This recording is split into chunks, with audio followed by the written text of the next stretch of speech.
Good morning mga boss. Project na to karon adlaw NMAX version 2155.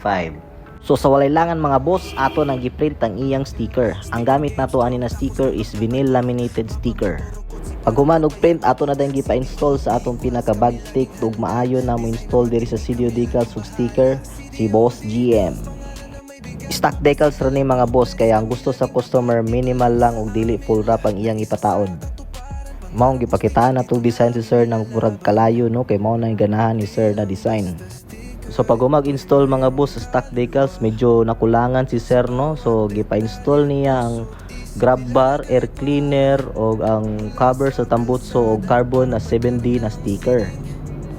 Ug apil day tuod ang batok sa motor guys, so makita ninyo na dara paguman. So mao na ni guys, na-install na ang batok na sticker. Ang gamit na mo ana is forged carbon. Kani sa air cleaner mga boss ay carbon 7D. Sa grab bar carbon 7D.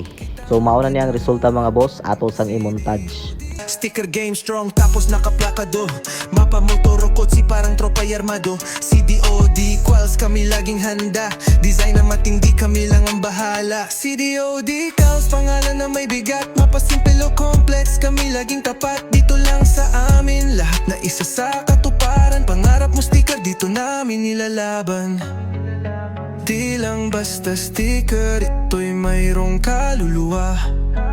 Sa bawat detalye, puso't isip nilalagay pa.